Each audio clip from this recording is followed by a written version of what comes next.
So in order to innovate, the only way to do that, unless you're Mozart, unless you're a prodigy, is to be experimental in your approach. And so you have to be willing to be imperfect in that process. Just like a comedian developing a new stand-up act. Chris Rock, when he's visiting the local comedy club in New Jersey, developing a new act, he's bombing night in, night out. It takes him 6 months to a year to put together 60 minutes worth of good comedy. It's Chris Rock.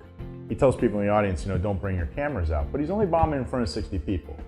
So the key is to think about the analogy of a comedian in your own job when you're doing anything new. And you have to realize, if you believe in an idea, which you have to in order to get it across the finish line, in order to get through the difficulty that comes along with having to be imperfect. And I don't like the word failure, because Chris Rock isn't failing. He's failing if he's on the big stage with a really bad act. So he's trying to prevent that risk by learning and solving all the problems on a small scale where it's safe.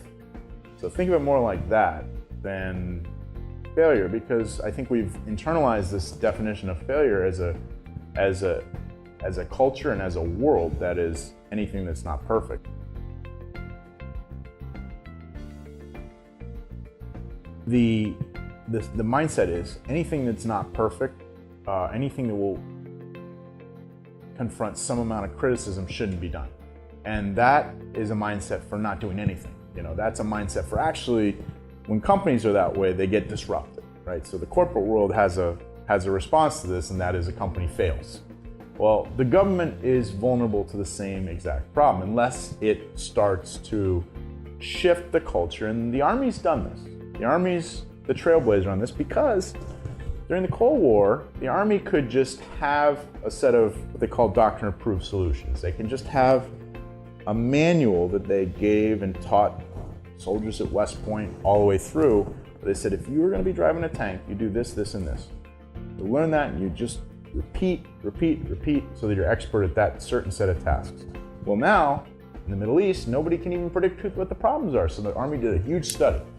And the study was entitled, The Response to All This Problem of Using the Cold War Mentality in This New Asymmetric Warfare World, is Waiting to be Told What to Do, was the title of the report. And so their response has been to completely reformulate their training at West Point, so that, as the person who's led that effort, Colonel Casey Haskins describes it, we have to make it cool to fail.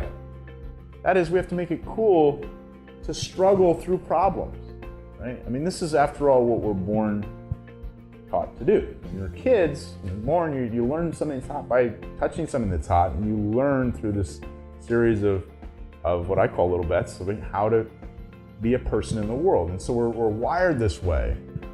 It's biological, and people are learners. It's just that we have all these rigid structures that have both the educational level and the cultural level stifled that creativity.